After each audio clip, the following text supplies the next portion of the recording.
Welcome and thank you for standing by. At this time, all participants are in a listen-only mode. We will conduct a question-and-answer session during today's call. To request to ask a question at that time, please press star then 1. Today's call is being recorded. If you have any objection, you may disconnect at this time. I'll now turn today's meeting over to your host, Mr. Keaton Ching. Sir, you may begin. Thank you very much. Good evening to you and good morning from us in South Korea. My name is Keaton Chang, and I am a commercial attaché here at the U.S. Embassy. I'm also joined by Ms. Emily Kim, Country Manager for Avia Reps Korea, Ms. Gina Jo, also from Avia Reps, and Ms. Hae-Byung Kim, my colleague here at the Embassy. The purpose of this webinar is to provide an overview of the Korean outbound tourism market with a specific objective.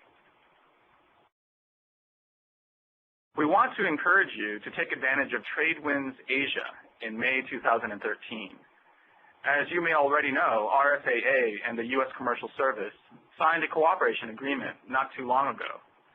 I reached out to Matt Grayson and suggested a tourism plenary during the TradeWinds as one of the first deliverables from the agreement. I'll talk more about this later.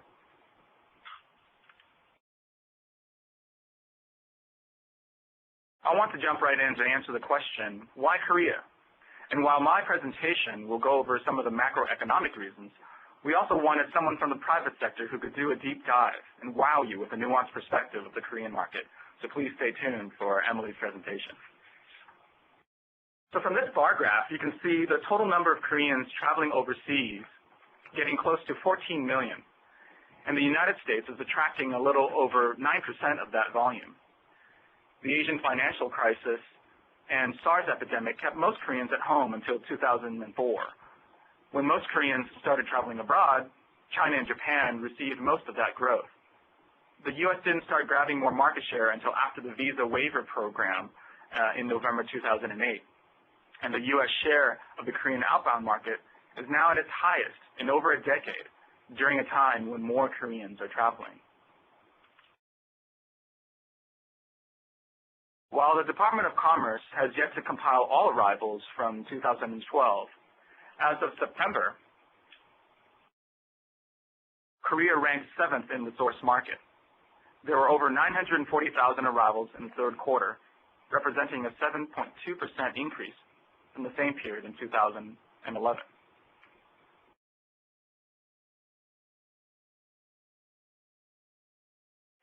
Out of the 13 million Koreans who traveled overseas, the United States is the third most visited after China and Japan.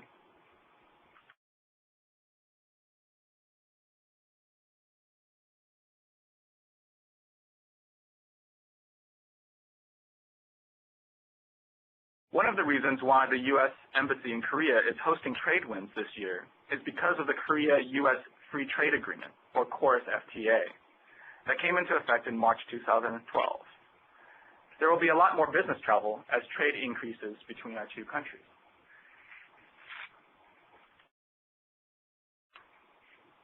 Moreover, there is a huge opportunity for MICE. Incentive travel has mostly been regional, but the visa waiver is making the U.S. an attractive alternative. This will require a lot more effort from the U.S. to educate MICE agents, and it begins with a visit to Korea, meeting with wholesalers and agents, and the commercial service is ready to make that kind of match for you.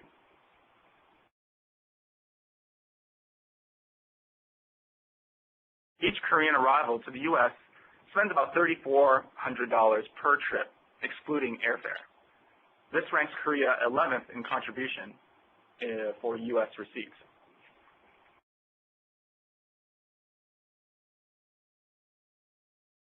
Emily's presentation does a remarkable job of discussing the best prospects and travel trade environment. So I'll spare you my attempt and point out travel events that you should consider if TradeWinds Asia doesn't work for your schedule. Now, HANA Tour exhibition is going to be very close to TradeWinds in May 2013. So that, if you can make it to TradeWinds, that would be best. But if not, HANA Tour typically has their exhibition around that time. Also, you might want to consider KOTFA, the Korean World Travel Fair, later in June as well. All right, so here's my pitch. TradeWinds Asia is a Department of Commerce-led trade mission that will bring over 100 U.S. companies from a variety of industries to the East Asia Pacific region. There are three components to TradeWinds: the conference, one-on-one meetings with minister counselors from all 12 U.S. embassies in East Asia, and also business matchmaking meetings in Seoul. This will be the sixth time we've done it. For the first time, we will have a tourism plenary at the conference. Please note that we have a special price for RSAA members and travel trade delegates. This reduced price will include the ambassador's reception, a tourism-specific plenary, and networking with the travel trade in Seoul. We also negotiated a special price with the venue, the Conrad, brand new. It's the brand new hotel as of this year. So please contact Matt Grayson or myself if you're interested. Recruitment ends March 30th. For more information about TradeWinds online, especially if you want to go to Hong Kong, Manila, Taipei, or Tokyo, and include that in your trip, please visit one.usa.gov/YYIXRK, but make sure the first Y and X are uppercase letters. I will now turn over the presentation to Ms. Emily Kim, Country Manager for VA Reps Korea, to help you understand the Korean market and its travelers. Thank you.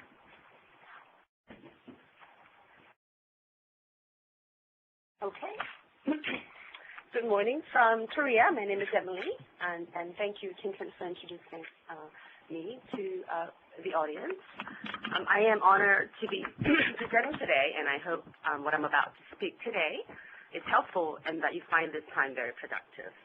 As Kim mentioned, Korea is the 7th largest country when it comes to the number of arrivals into the USA, and of course, the steady growth.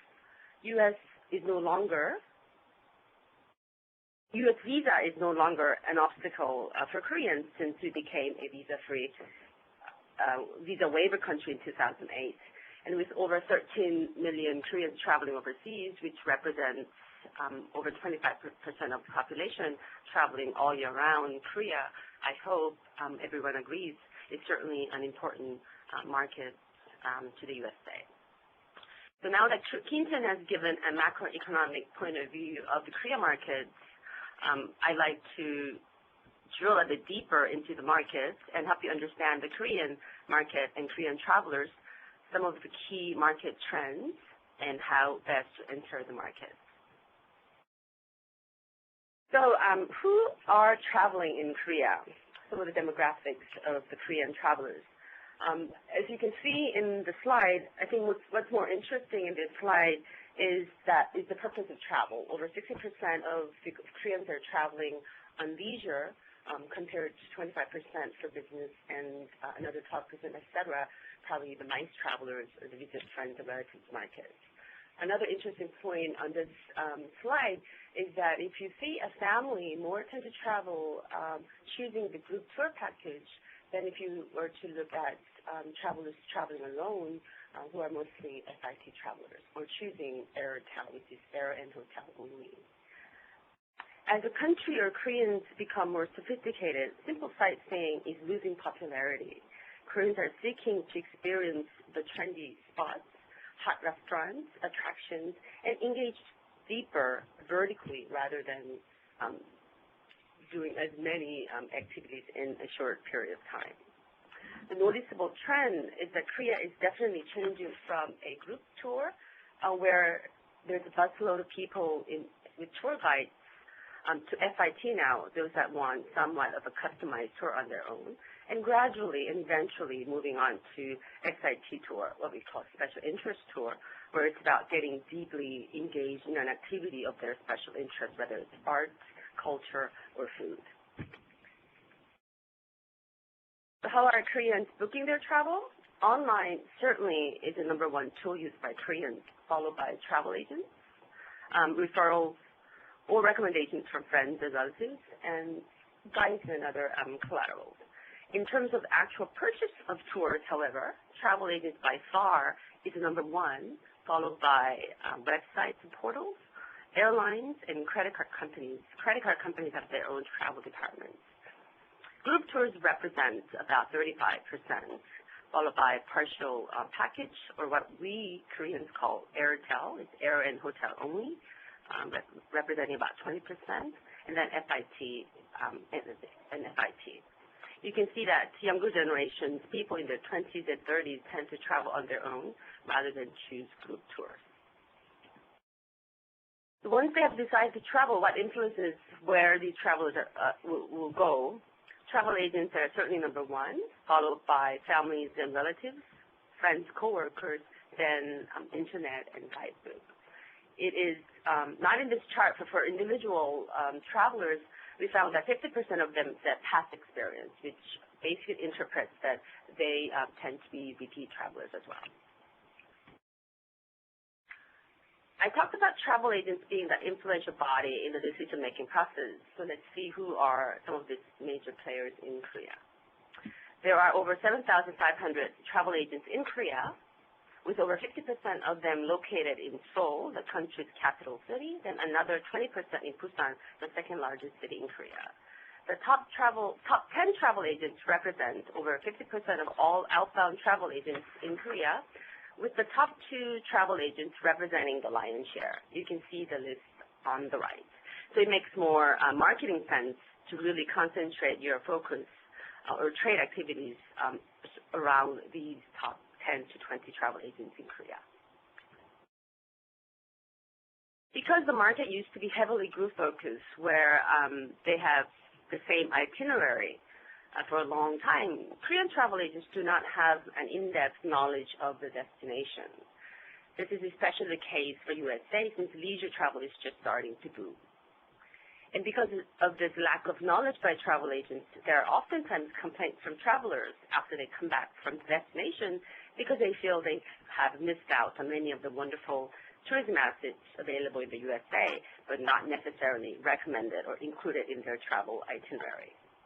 Price certainly plays an important role in what's being packaged and sold in the marketplace, and much of this price war is created by agencies, not necessarily what the consumers, it's not necessarily what the consumers want. This certainly is more the reason why education is a must in ensuring that the destination is represented in the way it should be. Some of the travel-related characteristics of Koreans.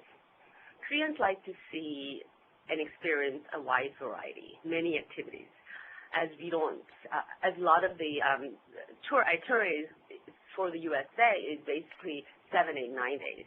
There's so much to see in those days, so that we cram everything into those itineraries, and you try to put as much as possible. You're busy taking photos of the different attractions or the famous spots. It's all about coming back and telling your friends and your relatives about you've been there and you've seen it all. So show and tell is an important factor for especially group travelers. But it's changing rapidly into FIT travel. People are traveling in smaller groups, and itinerary is oftentimes very customized. And travelers are now deeply engaging in a single activity and theme-based rather than doing it all. And we love to shop, of course, so we all. Shopping is on the top list of preferred activities for overseas travelers. The discounts, sales, value-added benefits become a strong appeal that draws people to visit a certain destination. As mentioned, actually, in summary, so what Korean travelers are, they're more likely to use a travel agent to book an air trip. They choose an airline where they can obtain mileage bonus. So if you're at Star Alliance, you are more likely to book United or Asiana. And if you're a SkyPass member, then Korean Air or Delta. And we have a shorter trip planning, and this is a lot because our vacation days are shorter. Oftentimes, the length of stay is usually around a week. We love visiting famous tourist attractions, so a variety of activities is more important than doing few activities in depth. We like to stay in brand name hotels, with international chain hotels that are popular or well known in Korea, but we still crave and look for Korean food. Korean travelers are less likely to travel alone, still less likely to engage in a single activity or just visit historical places. We still like to do a lot, and it's the majority of the Korean travelers. Korean travelers are also less likely to use a taxi or limousine, but we start to use rental cars. Hinton, as earlier mentioned about the different market segments, but I'd like to take some time and talk about one of the key market segments in Korea, which is this single female market, and talk about the power of single females. As women choose to work and get married late, the single market is growing. With 70% of the unmarried Koreans choosing careers over getting married, Korean females enjoy the empowerment even now that we have more opportunities, better pay through new roles, freedom to express these newfound liberties and buying luxury brands. There are two types of single female in Korea, the gold misses and silver misses. As you can guess, gold misses are those single women who have higher income, enjoy the sophisticated lifestyle, and silver misses, for the sake of this presentation, are the rest of the female, the single female. Gold misses have professional jobs, higher income, and they look for premium and luxury brands, and they love to travel. 68% of the 20 to 30-year-old single women declare that they are earning for lifestyle of goldman, while actually only 15% of respondents regarded themselves as goldmisses. One of the excerpts, I would be happy to be called as goldmiss, but I don't think I belong to that category. I don't have enough money to buy expensive luxury brands. So you can see that a lot of Koreans want to be in the category, but feel that we don't necessarily fit into that category. And so when you're referred to as a goldmiss, it's actually a status. It's something you should be happy about in the Korean market.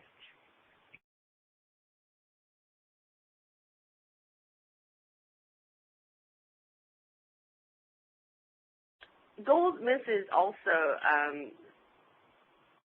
are spending more than housewives. And gold misses also search for international food to experience a different culture through food. Belgian waffles, French-American brunch restaurants become very increasingly popular. It's a fashion or a lifestyle. Of course, we can't skip shopping, of course, for the single female market. You can see a polarized spending habits for single women in Korea. They're willing to spend over $2,000 on a brand name bag, but we don't mind spending $2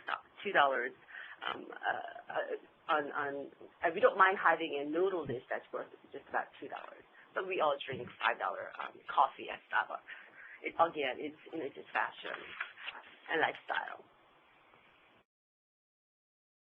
Home shopping is another phenomenon, amongst the Korean market, but particularly amongst single female market as well.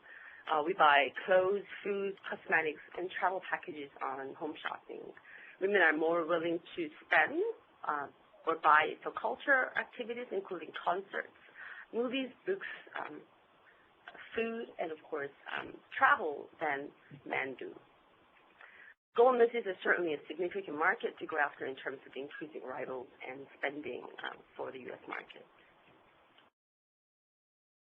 Now that I've given a more detailed description of one of the key market segments, I'd like to talk about some of the key market trends that reflect the behavior of Korean travelers. As I'm sure that you know, Korea is one of the most connected countries in the world, with over 80% using the internet and 66% of those using SNS, with blogs being the most popular medium and Facebook growing rapidly, especially amongst the young people. If you see the online or the SNS market in the travel industry, you'll see that most of the travel agents do have their own websites, and now travel-related services make up the third largest online transaction. Most of the travel agents and airlines operate their own Facebook and Twitter sites, and viral marketing becomes a critical component to marketing a product in Korea. Mobile is another huge market in Korea, with over 30 million Koreans, or 60% of the total population, using smartphones these days. How are the travel industry utilizing in their marketing? Well, there are travel-related applications where you not only access information but also can make reservations. QR codes that give instant access to the tour product that they're selling, and of course the SNS websites and advertising not available on your smartphones. Mobility is a new word in Korea. As you know, no longer need to be in front of PC to access information, but you can move around freely and still access all the information that's available in the market. And one of the last market trends I'd like to share with you today is the social commerce market. Korea's social commerce websites opened in 2010, and it grew from just a $46 million market to just in over a year, 460 million markets in 2011, 10 times. And it's growing tremendously at a faster speed. And now even travel agents are selling their tour packages on these social commerce websites, with Ticketmonster, Coupang, and Remake Price being the top 3 players in Korea.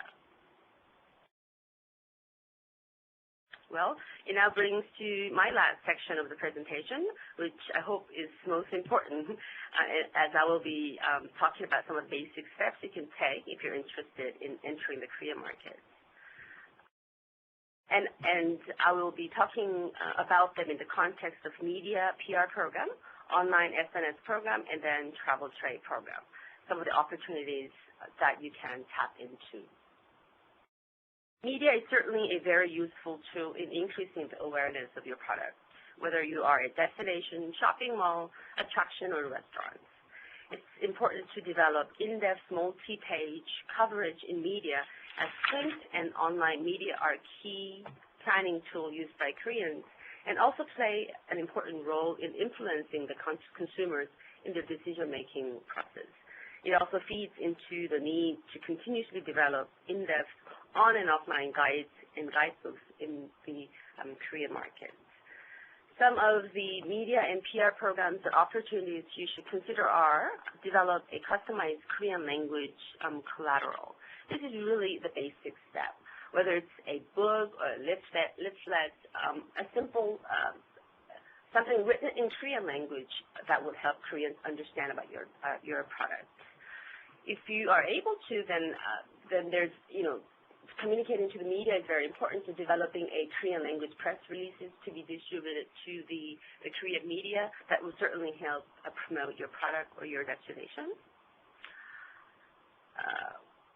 The more easy or perhaps less expensive way can be to host Korean media fans that a lot of the entities in Korea are organizing, bringing lots of media, or TV shootings or celebrity shootings that are organized by some of the destination marketing offices in Korea. Or if you are planning a trip to Korea, you can certainly organize media events to showcase your product to select and target media.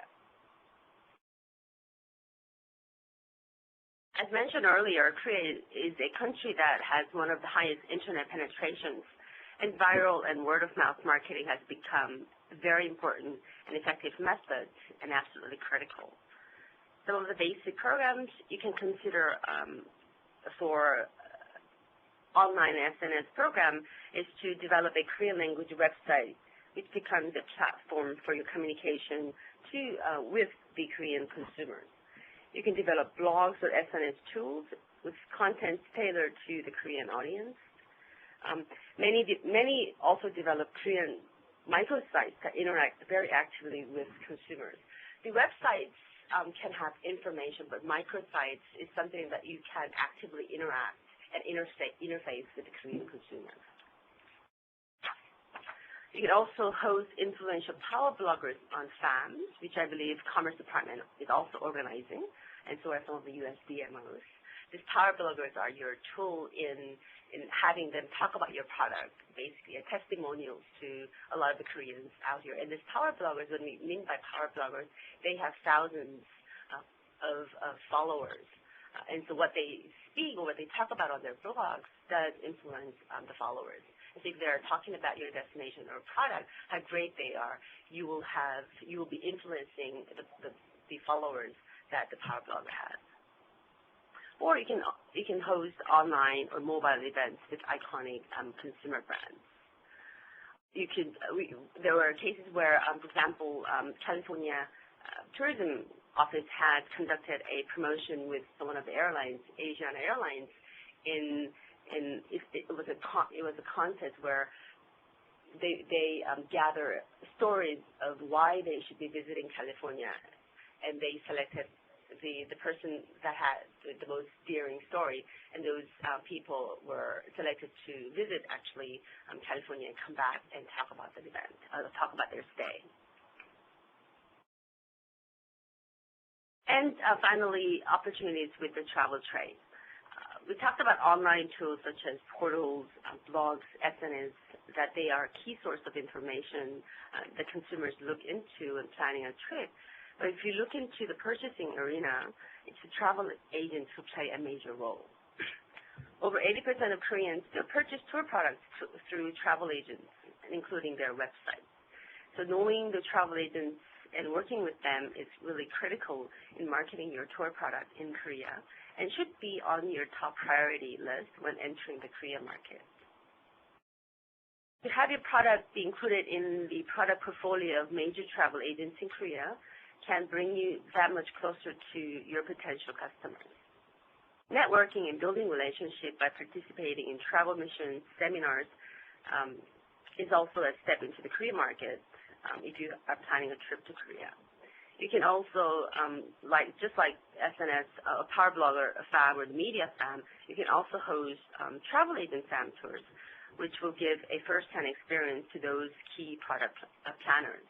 Or you can conduct co-ops with the major players, whether it's on their product brochures or online banners in the internet or the portals.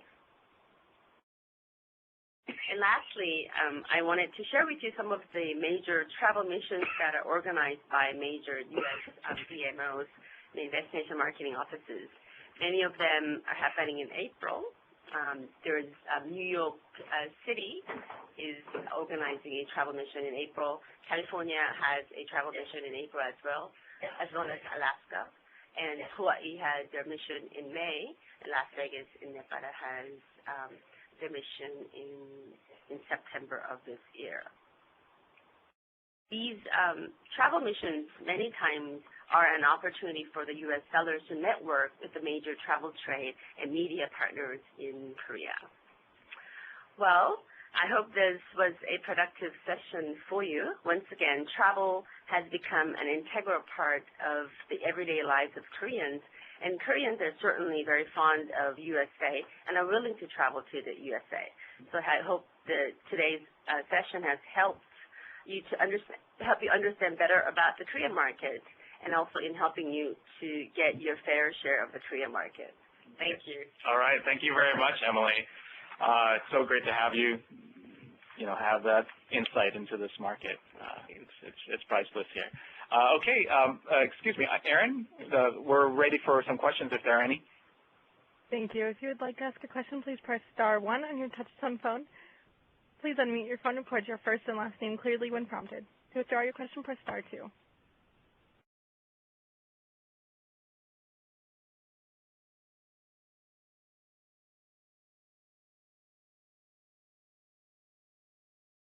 An easy audience.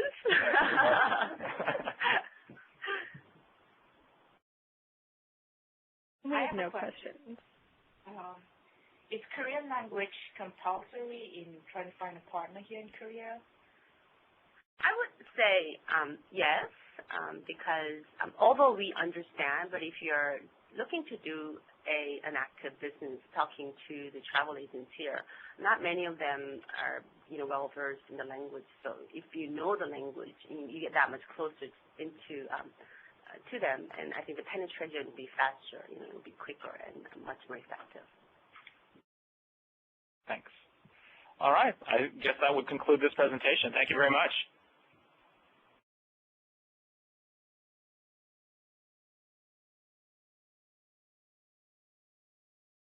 Hi, moderator? We have no questions.